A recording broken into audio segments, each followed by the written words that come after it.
반갑습니다. 모모입니다. 오늘은 소설 한 편 소개해 드립니다.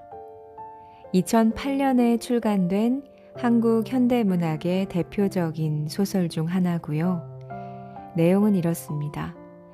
엄마를 잃어버린 가족들이 그녀를 찾는 과정에서 각자의 기억을 되새기며 가족과 어머니의 의미를 되돌아보는 작품입니다.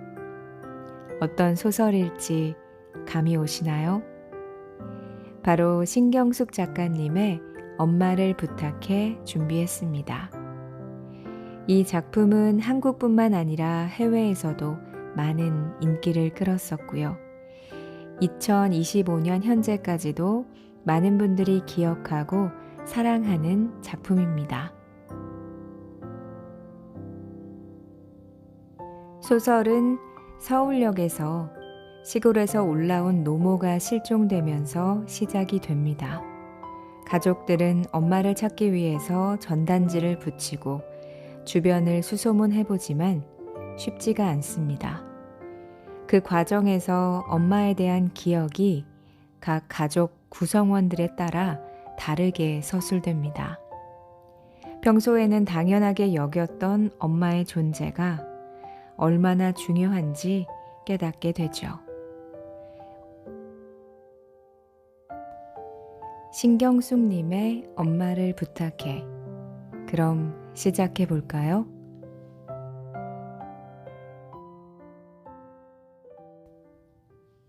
일장 아무도 모른다. 엄마를 잃어버린 지 일주일째. 오빠 집에 모여있던 너의 가족들은 국리 끝에 전단지를 만들어 엄마를 잃어버린 장소 근처에 돌리기로 했다. 일단 전단지 초안을 짜보기로 했다. 지극히 옛날 방식이다. 가족을 잃어버렸는데, 그것도 엄마를 잃어버렸는데, 남은 가족들이 할 수 있는 일은 몇 가지가 되지 않는다. 실종 신고를 내는 것, 주변을 뒤지는 것, 아무나 붙잡고 이런 사람 보았느냐 묻는 것, 의류 쇼핑몰을 운영하는 남동생이 인터넷에 엄마를 잃어버리게 된 이유와 장소, 엄마의 사진을 올리고 비슷한 분을 보게 되면 연락해달라고 게시하는 것, 엄마가 갈 만한 곳이라도 찾아다니고 싶었지만 이 도시에서 엄마 혼자 갈 수 있는 곳은 없다는 것을 너는 알고 있었다.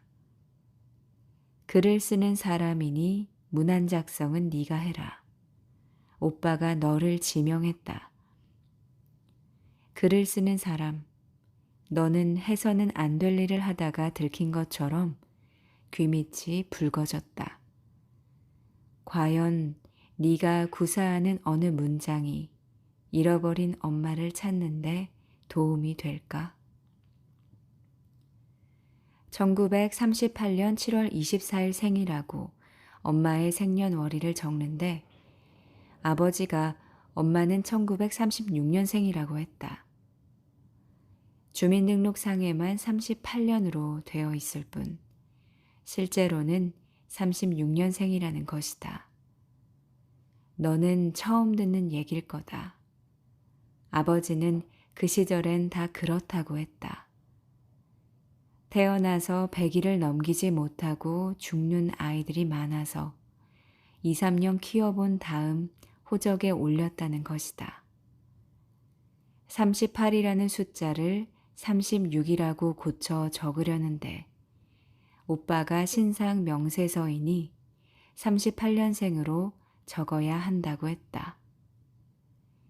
이건 우리가 만드는 전단지이고 여기가 동사무소나 구청도 아닌데 사실보다 등록된 것을 적어야 하나? 의문이 들었지만 너는 묵묵히 36이라 적은 숫자를 다시 38로 고쳤다. 그러면 7월 24일이라는 엄마의 생일은 제대로 된 것일까 생각하면서 너의 엄마는 몇 해 전부터 자기 생일은 따로 챙기지 마라 했다. 아버지의 생일이 엄마의 생일 한 달 전이었다. 예전엔 생일이나 다른 기념할 일이 생기면 너를 비롯한 도시의 식구들이 제이 씨의 엄마 집으로 이동하곤 했다. 다 모이면 직계만 22. 엄마는 식구들이 모이는 왁자한 상태를 좋아했다. 식구들이 모이게 되면 며칠 전 새김치를 담그고 시장에 나가 고기를 끊어오고 치약과 칫솔을 새로 준비했다.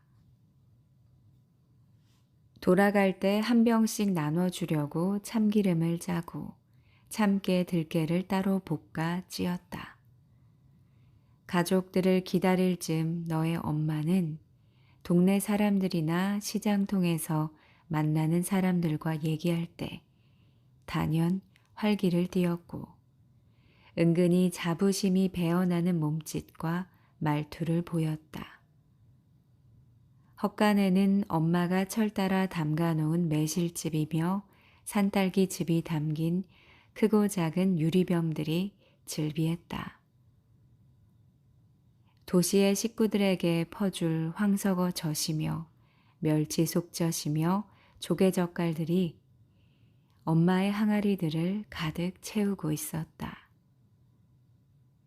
양파가 좋다는 말이 들리면 양파즙을 만들고 겨울을 앞두고는 감초를 넣은 늙은 호박즙을 짜서 도시의 식구들에게 보냈다. 너의 엄마 집은 도시의 식구들을 위해 사시사철 뭔가 제조하는 공장과도 같았다. 장이 담가지고 청국장이 발효되고 쌀이 찧어지는 언제부턴가 도시 식구들이 제이 씨에 가는 일보다 엄마가 아버지와 함께 도시로 오는 일이 많아졌다. 그러다가 아버지와 엄마의 생일도 도시의 식당에서 밥을 먹는 걸로 대신하기 시작했다. 그래야 움직임이 단출하긴 하다. 급기야 엄마는 내 생일은 아버지와 함께 쇠자 이렇게 말했다. 한여름이라 날도 더운데다 이틀 사이로 지내야 하는 여름 제사가 2번이나 있는데 그 틈에 언제 생일을 다 챙기겠느냐 했다. 처음에 너의 가족들은 엄마가 그렇게 주장을 해도 그게 무슨 소리냐며 엄마가 도시에 오지 않으려 하면 몇몇이라도 시골집에 내려가 엄마 생일을 챙기곤 했다. 그러다가 아버지 생일에 엄마의 선물까지 함께 사기 시작했고 엄마 생일 당일은 슬그머니 지나가게 되었다. 식구들 숫자대로 양말 사기를 좋아하던 엄마의 장롱엔 가져가지 않은 양말들이 수북이 쌓이기 시작했다. 이름 박소녀, 생년월일 1938년 7월 24일, 만 69세, 용모, 흰머리가 많이 섞인 짧은 퍼머머리, 광대뼈 튀어나옴, 하늘색 셔츠에 흰 재킷, 베이지색 주름 치마를 입고 있음. 잃어버린 장소 지하철 서울역. 엄마의 사진을 어느 걸 쓰느냐를 두고 의견이 갈라졌다. 최근 사진을 붙여야 한다는 데에는 모두 동의했지만 누구도 엄마의 최근 사진을 가지고 있지 않았다. 너는 언제부턴가 엄마가 사진 찍히는 걸 매우 싫어했다는 걸 생각해냈다. 가족 사진을 찍을 때도 엄마는 어느 틈에 빠져나가 사진에는 엄마 모습만 보이지 않았다. 아버지 칠순 때 찍은 가족 사진 속에 엄마 얼굴이 사진으로는 가장 최근 모습이었다. 그때 엄마는 물빛 한복을 입고 미장원애가 업스타일로 머리를 손질하고 입술에 붉은 빛이 도는 루즈를 바른 한껏 멋을 낸 모습이었다. 사진 속 엄마는 실종되기 전의 모습과는 너무 달라 그 사진을 따로 확대해 붙여본들 사람들이 그 사람이 이 사람이라는 걸 알아보지 못하리라는 것이 너의 남동생의 의견이다. 인터넷에 그 사진을 올렸더니 어머님이 예쁘시네요. 길을 잃어버릴 분이 아닌 것 같은데요. 라는 댓글이 올라온다고 했다. 너희는 각자 엄마의 다른 사진을 가지고 있는지 찾아보기로 했다. 큰오빠는 너에게 문구를 더 보충해 보라고 했다. 네가 큰오빠를 물끄러미 바라보자. 좀 더 호소력이 있는 문구를 생각해 보라고 한다. 호소력이 있는 문구. 어머니를 찾아주세요. 라고 쓰니 너무 평범하다고 했다. 어머니를 찾습니다. 이렇게 쓰니 그게 그거고 어머니라는 말이 너무 정중하니 엄마로 바꿔보자고 한다. 우리 엄마를 찾습니다. 이렇게 쓰니 어린애스럽다고 한다. 위에 분을 보면 꼭 연락 바랍니다. 이렇게 쓰자 큰오빠가 넌 대체 작가라는 사람이 그런 말밖에 쓸 수 없냐며 소리를 지른다. 큰오빠가 원하는 호소력 있는 문구가 무엇인지 너는 생각해낼 수가 없었다. 호소력이 따로 있어? 사례를 한다고 쓰는 것이 호소력이야. 작은 오빠가 말했다. 사례를 섭섭지 않게 하겠습니다. 라고 쓰자. 사례를 섭섭지 않게? 올케가 이번에 그렇게 적으면 안 된다고 했다. 분명한 액수를 적어야 사람들이 관심을 갖는다고. 그럼 얼마를 적을까? 100만 원? 그건 너무 적어요. 300만 원? 그것도 적은 것 같은데? 그럼 500만 원? 500만 원 앞에서는 누구도 토를 달지 않았다. 너는 500만 원의 사례금을 드리겠습니다. 라고 적었다. 작은 오빠가 사례금 500만 원으로 고치라고 했다. 남동생이 500만 원을 다른 글자보다 키우라고 한다. 각자 집으로 돌아가 엄마의 사진을 찾아보고 적당한 게 있으면 바로 이메일로 보내주기로 했다. 전단지 문안을 더 보충해서 인쇄하는 일은 내가, 그것을 각자에게 배송하는 일은 남동생이 맡기로 했다. 전단지 나눠주는 아르바이트생을 따로 구할 수도 있어. 이렇게 말하자. 그건 우리가 해야지. 큰오빠가 말을 받았다. 평일엔 각자 일을 하는 틈틈이, 주말에는 모두 다 함께. 그렇게 해서 언제 엄마를 찾아?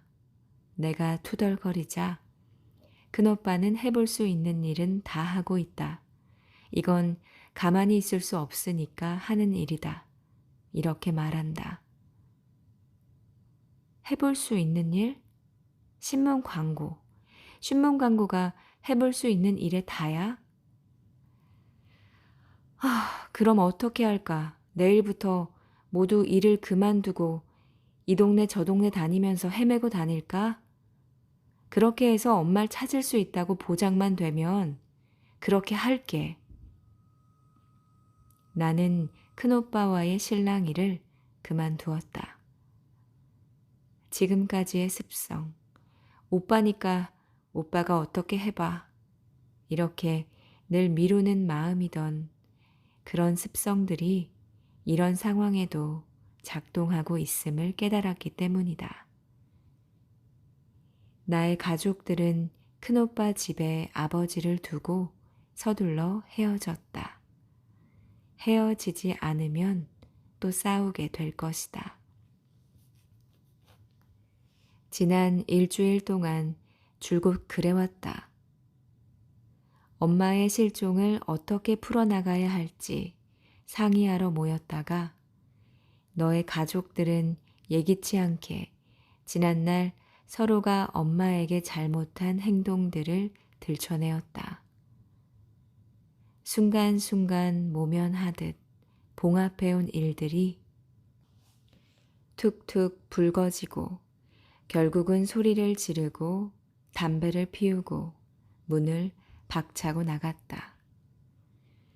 너는 엄마를 잃어버렸다는 얘기를 처음 듣자마자 어떻게 이렇게 많은 식구들 중에서 서울역에 마중 나간 사람이 한 사람도 없느냐고 성질을 부렸다. 그러는 너는 나는 입을 다물었다. 나는 엄마를 잃어버린 것조차 나흘 후에나 알았으니까. 나의 가족들은 서로에게 엄마를 잃어버린 책임을 물으며 스스로들 상처를 입었다. 오빠 집에서 나온 너는 지하철을 타고 집으로 가다가 엄마가 사라진 지하철 서울역에서 내렸다. 엄마를 잃어버린 장소로 가는 사이 수많은 사람들이 어깨를 치고 지나갔다. 아버지가 엄마 손을 놓친 자리에 서 있는 동안에도 사람들은 어깨를 앞에서 뒤에서 치고 지나갔다. 누구도 미안하다고 말하지 않았다. 나의 엄마가 어쩔 줄 모르고 있던 그때도 사람들은 그렇게 지나갔을 것이다. 내가 도시로 가기 위해서 엄마 곁을 떠나기 며칠 전, 엄마는 내 손을 잡고 시장통 옷가게로 갔다. 내가 아무 장식이 없는 민자 원피스를 고르자 엄마는 어깨와 치마 끝단에 프릴이 달린 것을 내 앞에 내밀었다. 이거 어떠냐? 나는 아우 이게 뭐야? 라며 밀쳤다. 왜? 입어봐. 그때만 해도 젊었던 엄마가 눈을 동그랗게 떴다. 프릴 달린 원피스와 엄마가 머리에 쓴 때전 수건은 서로 다른 세상처럼 대조적이었다. 유치해, 내 스타일 아니야. 나의 말에 엄마는 그래 하면서도 아쉬움이 남는지 자꾸만 원피스를 앞뒤로 살폈다. 내가 너라면은 이걸 입어보겠구만. 유치하다고 말한 게 미안해서. 그건 엄마 취향도 아니잖아. 이렇게 했을 때 내 엄마는 아니야, 엄만 이런 옷 좋아해. 입을 수 없었을 뿐이야. 이렇게 말했다. 한 인간에 대한 기억은 어디까지일까? 엄마에 대한 기억은. 엄마가 곁에 있을 땐 까마득히 잊고 있었던 일들이 아무 데서나 불쑥 튀어나오는 통에 나는 엄마 소식을 들은 뒤 지금까지 어떤 생각에도 1분 이상 집중할 수가 없었다.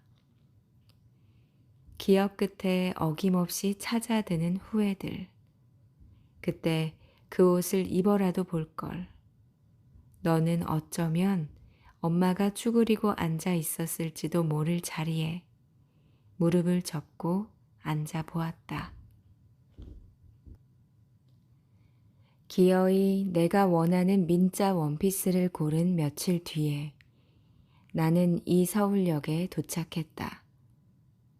나를 서울에 데려다 주러 온 엄마는 위압적으로 내려다보는 빌딩도 무찔러 버릴 것처럼 걸음걸이를 하고 오가는 인파 속에서도 내 손을 꼭 잡고 광장을 걸어가 시계탑 밑에서 오빠를 기다렸다.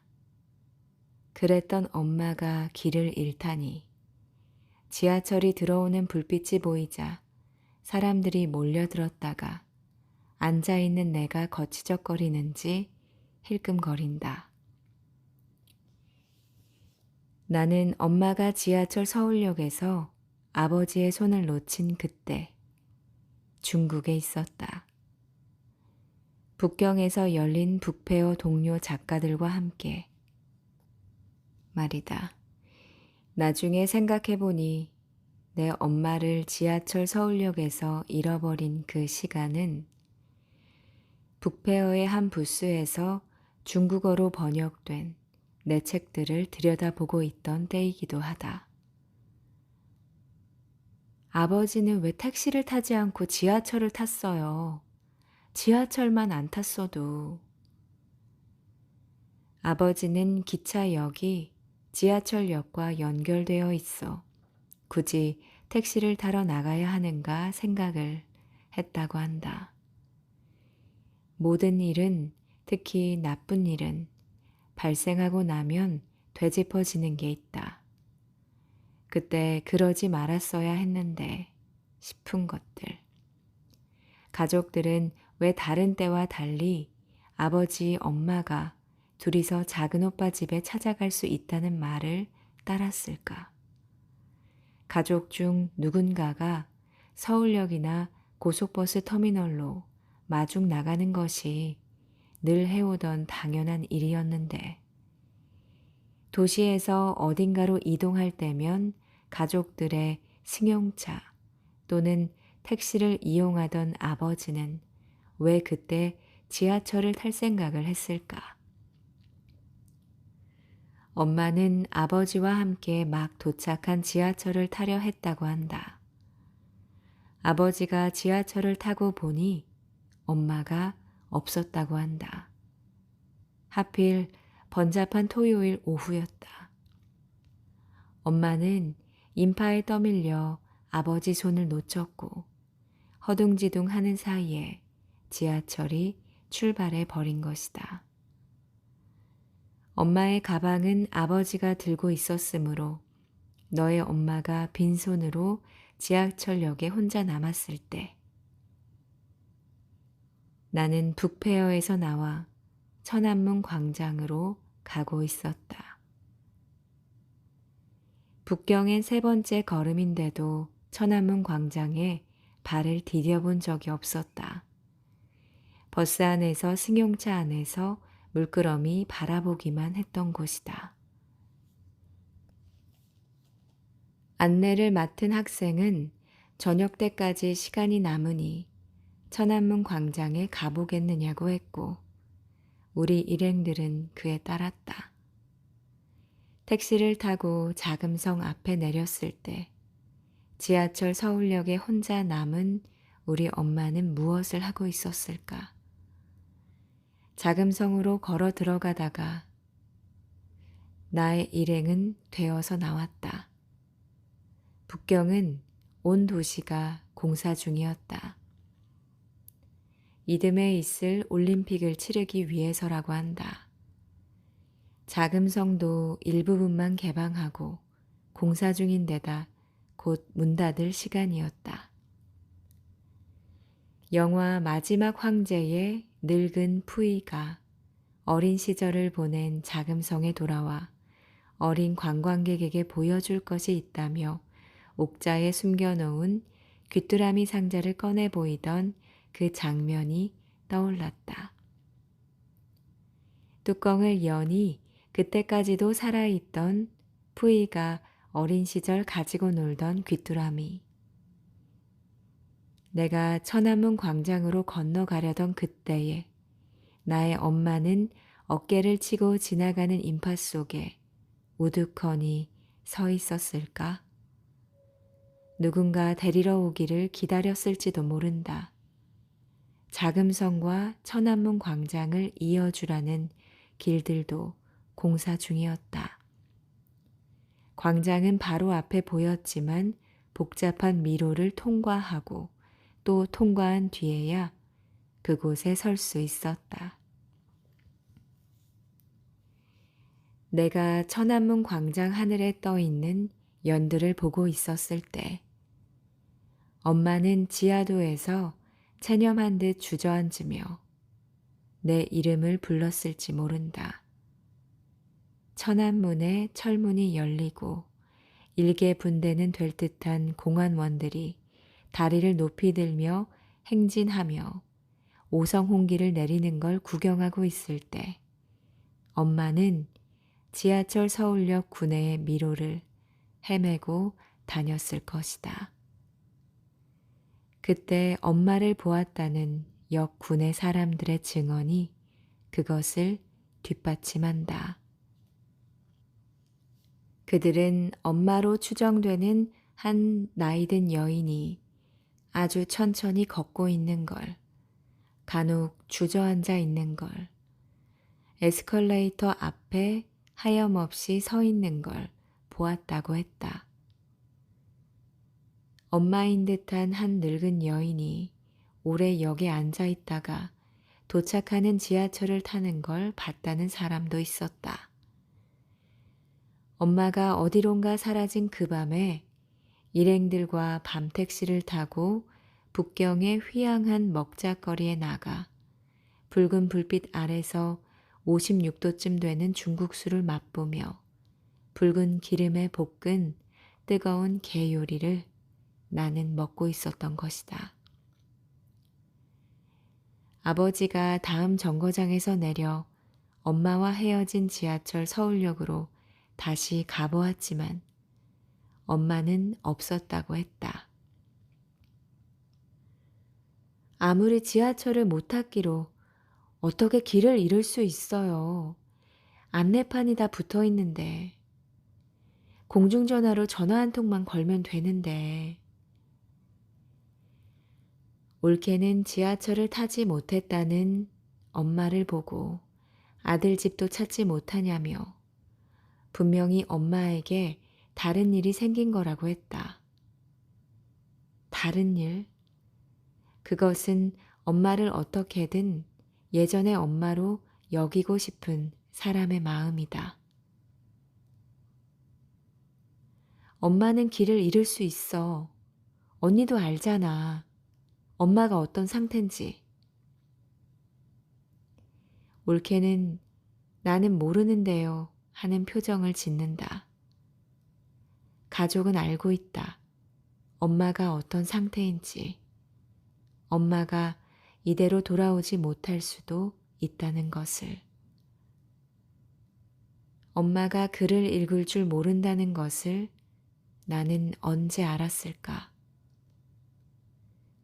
내가 처음 쓴 편지는 엄마가 도시로 나간 큰오빠에게 전하고 싶은 말을 받아 적는 것에서부터 비롯됐다. 나의 오빠는 내가 태어난 마을이 속한 소읍에서 정규 고등학교를 마치고 1년 동안 혼자 공무원 시험 공부를 한 뒤 발령을 받아 도시로 나갔다. 자신이 낳은 자식과 엄마의 첫 작별이었다. 전화가 없던 그때의 유일한 통신 수단은 편지를 쓰는 것이다. 도시로 간 오빠는 편지지에 큼직큼직한 글씨로 엄마에게 편지를 써보내곤 했다. 엄마는 오빠의 편지가 도착하는 날을 귀신같이 알았다. 그 마을엔 오전 11시쯤 우편 집배원이 커다란 가방을 자전거 앞에 매달고 오는 시간이었다. 오빠의 편지가 오는 날엔 엄마는 밭에 있다가도 도랑에서 빨래를 하다가도 집에 바로 들어와 우편 집배원이 주는 오빠의 편지를 직접 받곤 했다. 그러고는 내가 학교에서 돌아오기를 기다렸다. 내가 학교에서 돌아오면 엄마는 나를 뒷마루로 데리고 가서 오빠의 편지를 내밀었다. 큰 소리로 읽어보라고. 집을 떠난 오빠의 편지는 어머님, 전 상서 이렇게 시작한다. 편지 쓰기의 방식을 교과서에서 배운 듯 오빠는 시골집의 안부를 묻고 도시에 있는 자신의 안부를 전했다. 빨래는 일주일에 한 번 당숙모에게 갖다 주면 빨아준다고 씌워 있었다. 엄마가 당숙모에게 간곡히 당부한 일이었다.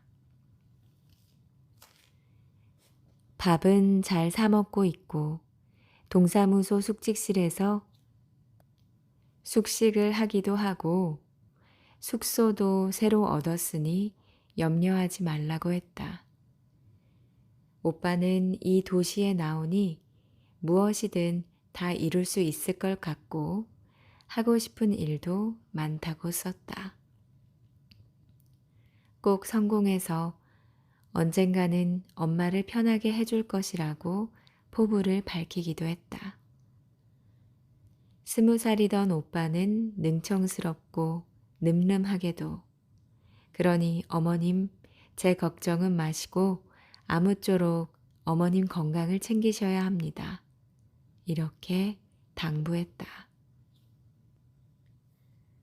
오빠의 편지를 큰 소리로 읽다가 편지지 너머로 엄마를 넘겨다 보면 엄마는 뒤란의 토란대나 장항아리를 눈 하나 깜짝 않고 응시하고 있었다. 편지를 읽어주는 목소리를 한마디라도 놓칠세라. 엄마의 귀는 토끼처럼 쫑긋 세워져 있었다.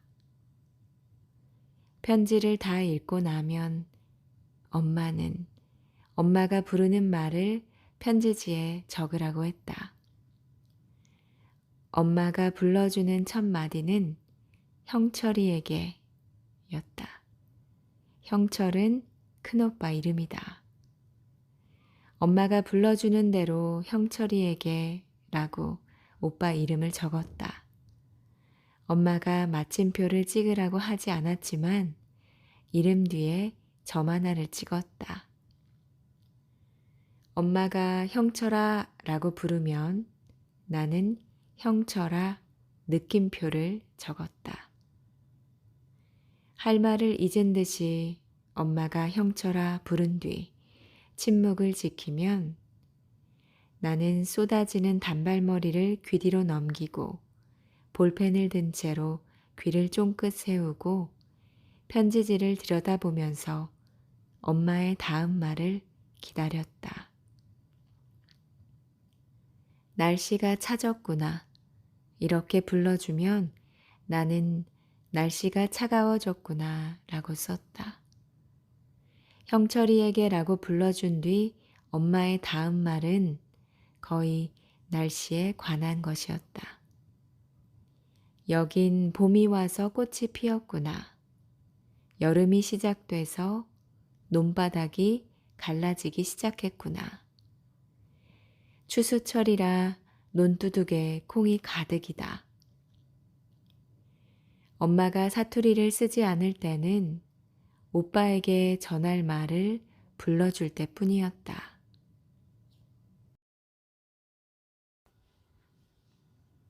아무쪼록 여기 걱정은 말고 내 한 몸 건사 잘하길 바란다.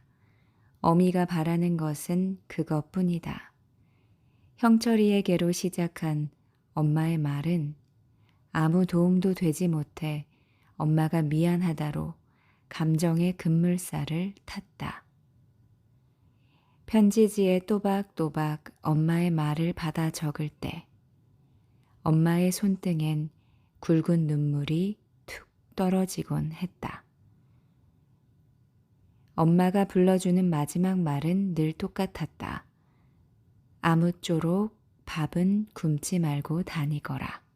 엄마가. 나는 그 집의 셋째였으므로 내 위에 오빠들이 집을 떠날 때마다 엄마가 겪는 작별의 슬픔과 고통과 염려를 지켜보았다.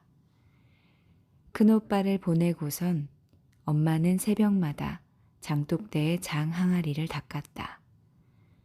우물이 앞마당에 있어서 물을 길어오기만도 힘든 일인데 뒷곁을 가득 채운 항아리들을 하나하나 다 닦았다.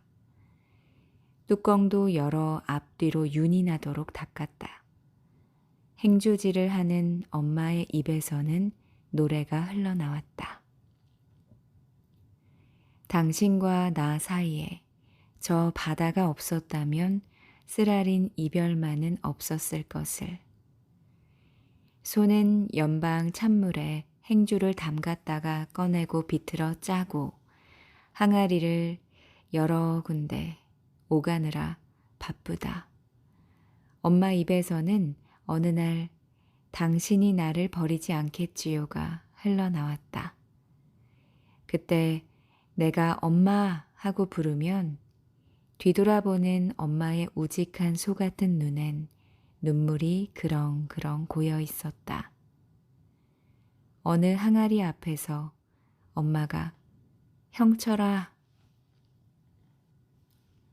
오빠 이름을 부르며 힘이 빠진 듯 주저앉았을 때 나는 슬그머니 엄마에게서 행주를 빼내고 엄마의 팔을 높이 들어 어깨를 안게 했다.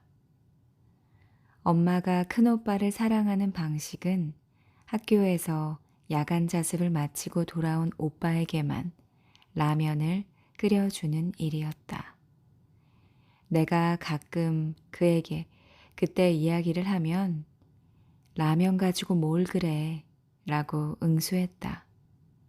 라면 가지고라니 그땐 라면이 최고 맛있었는데 숨겨놓고 먹는 것이었는데 그래도 도시에서 자란 그는 뭐 그렇게까지 싶은 모양이었다.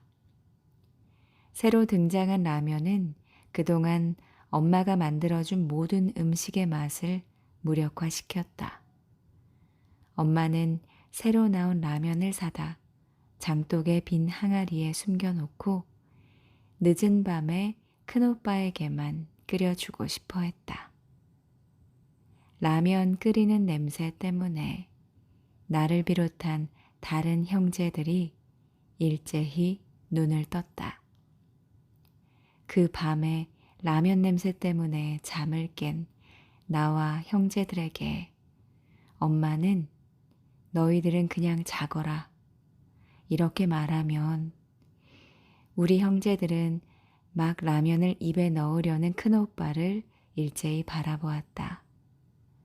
미안해진 그가 라면 한 젓가락씩을 먹게 하면 그제야 엄마는 먹을 것은 어찌 그리 금세 안다냐 하면서 솥에 물을 가득 붓고 라면 한 개를 다시 끓여와 형제들에게 나눠주곤 했다. 라면 가닥보다 국물이 더 많은 그릇을 받아들고 흐뭇해하던 그런 때가 있었다. 나의 엄마는 수많은 항아리들을 닦다가 라면을 숨겨놓던 항아리 앞에서 결국 오빠를 향한 마음을 어쩌지 못하고 철철 울곤 했다. 오빠들이 집을 떠날 때마다 슬픔에 빠지는 엄마에게 내가 해줄 수 있는 일은 그들이 보내온 편지를 소리내 읽어주고 엄마의 말을 받아 적은 편지를 학교 가는 길에 우체통에 넣어주는 일뿐이었다. 그랬으면서도 왜 나는 엄마가 문자의 세계에 단 한 번도 발을 들여놓지 못한 존재라는 것을 까마득히 모르고 지냈을까? 엄마에게 편지를 읽어주고 엄마의 말을 대신 써주면서도 엄마가 그를 몰라서 나에게 의지하는 것이라고 왜 생각해 본 적이 없었을까? 나는 엄마의 부탁들을 텃밭에 나가 아욱을 뜯어오라거나 기름집에 가서 석유를 사오라는 것과 같은 심부름과 비슷하게 받아들였다. 나마저 엄마 집을 떠난 뒤에 엄마가 그 일을 다른 이에게 맡긴 것 같지는 않았다. 왜냐하면 발신인이 엄마로 된 편지를 단 한 통도 받아본 적이 없었으니까. 어쩌면 내가 편지를 쓰지 않아서일까? 전화 때문이었을까? 내가 집을 떠나올 무렵에 마을 이장 집에는 공동 전화가 놓였다. 그 마을에 처음 생긴 전화였다. 아침마다 마이크를 시험하는 소리 뒤에는 누구네 집 서울서 전화 왔으니 어서 와서 받으라는 안내방송이 흘러나오곤 했다. 편지로 안부를 전하던 형제들도 마을의 공동전화로 전화를 걸어왔다. 마을의 공동전화가 생긴 뒤부터는 식구를 타지로 내보낸 이들은 논에 있거나 밭에 있거나 마이크 소리가 들리면 모두들 누구를 찾나 귀를 기울이곤 했다. 모녀 관계는 서로 아주 잘 알거나 타인보다도 더 모르거나 둘 중 하나이다. 지난 가을까지만 해도 나는 엄마를 잘 안다고 생각했다. 엄마가 무엇을 좋아하는지, 엄마가 화났을 때 어떻게 해야 누그러지는지, 엄마가 무슨 말을 듣고 싶어 하는지, 누가 지금 엄마가 뭘 하고 있는지 아냐고 물으면 고사리를 말리고 있을걸요. 일요일이니 성당에 가셨겠죠? 이렇게 10초 내에 대답할 수 있었다. 그러나 나의 생각은 지난 가을에 조각이 났다. 엄마에게 나란 존재가 딸이 아니라 손님이 된 듯한 기분을 느낀 것은 엄마가 내 앞에서 집을 치울 때였다. 어느 날부턴가 엄마는 방에 떨어진 수건을 집어 걸었고 식탁에 음식이 떨어지면 얼른 집어냈다. 예고 없이 엄마 집에 갈 때 엄마는 너저분한 마당을 깨끗하지 못한 이불을 연방 미안해했다. 냉장고를 살피다가 내가 말려도 반찬거리를 사러 시장에 나갔다. 가족이란 밥을 다 먹은 밥상을 치우지 않고 앞에 둔 채로도 아무렇지 않게 다른 일을 할 수 있는 관계다. 어질러진 일상을 보여주기 싫어하는 엄마 앞에서 이제 내가 손님이 되어버린 것을 깨달았다. 어쩌면 그보다 더 오래전 엄마가 나를 도시로 데려다 준 뒤부터 엄마에게 손님이 되었는지도 모른다. 나의 엄마는 도시로 보낸 뒤로 더 이상 나를 혼내지 않았다. 그 전에 엄마는 어땠는가? 내가 조금만 무엇을 잘못해도 세차게 꾸지람했다. 아주 오래전 엄마의 입에 붙어 산 말들 중 하나가 이 계집애가 이 말이었다. 대부분 오빠들과 구별할 때 그 말을 쓰곤 했는데 사과나 포도 같은 것을 집어먹을 때는 물론이고 걸음걸이, 옷 매무새, 말투에 대해서도 엄마는 계집애를 내세우며 본성들을 수정할 것을 요구했다. 그러다가 엄마는 간혹 수심에 잠기며 내 얼굴을 이윽히 들여다보았다.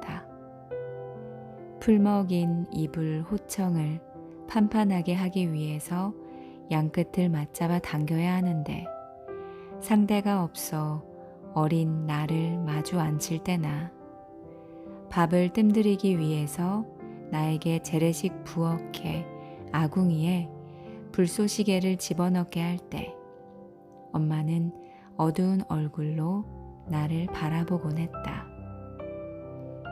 어느 해 추운 겨울날 우물에서 제사상에 오를 홍어 껍질을 벗기다가 엄마는 칼을 든 채로 너는 공부를 많이 해야 한다. 이렇게 말했다. 그래야 다른 세상으로 갈 수가 있다. 그때 엄마의 말을 나는 알아들었을까? 엄마가 스스럼 없이 나를 혼낼 때 나는 엄마를 더 자주 불렀던 것 같다. 엄마라는 말에는 친근감만이 아니라 나 좀 돌봐줘 라는 호소가 배어 있다. 혼만 내지 말고 머리를 쓰다듬어 줘. 옳고 그름을 떠나 나의 편이 되어줘. 나는 어머니 대신 엄마라는 말을 포기하지 않았다.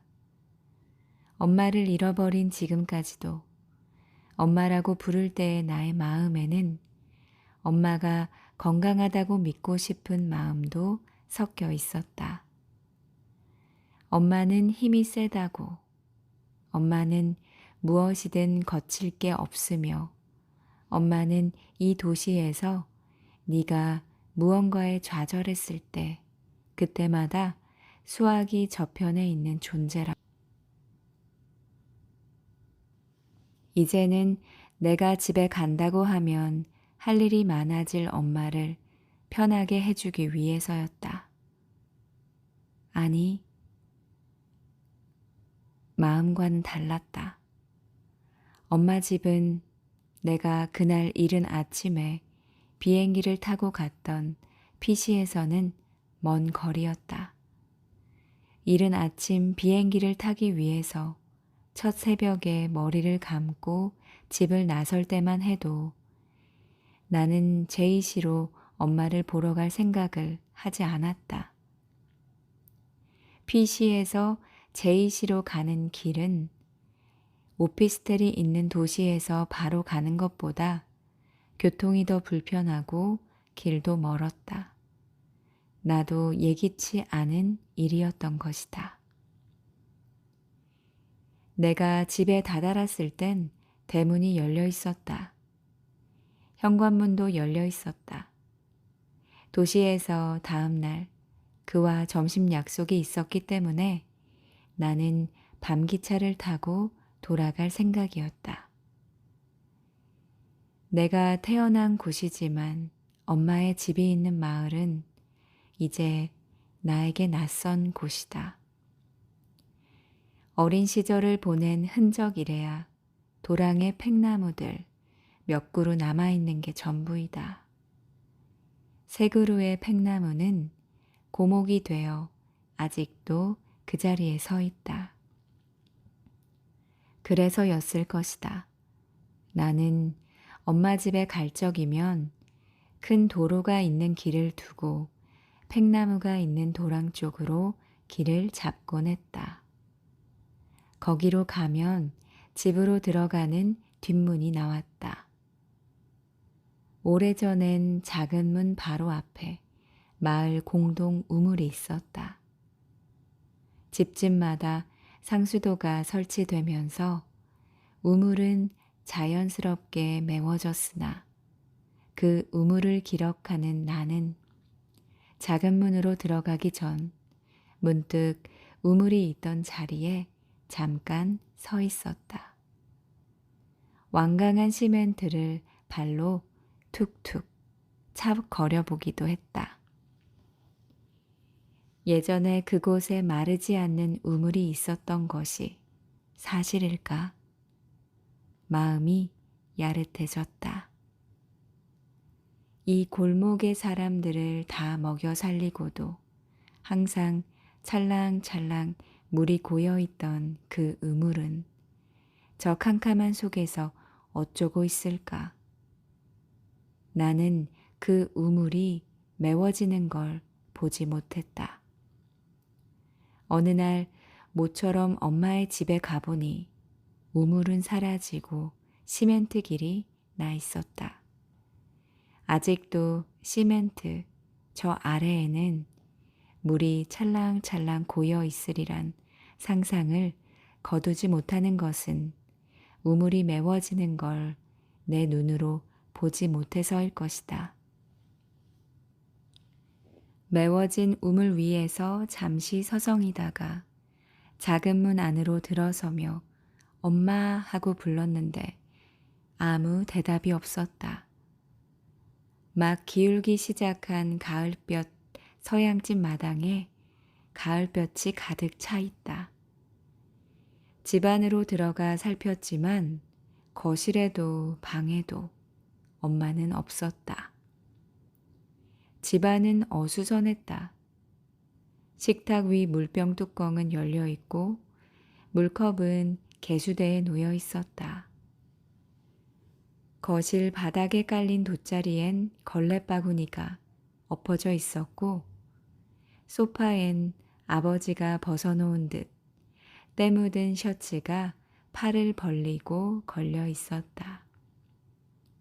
서양 집인 탓엔 사위여가는 중인데도 강한 빛이 빈 공간에 스며 있었다. 엄마, 엄마. 텅 비었다는 걸 알면서도 나는 다시 한번 불러본다. 그러곤 현관문을 열고 되나오다가 옆마당에 문이 달리지 않은 헛간에 놓인 평상 위에 엄마를 발견했다.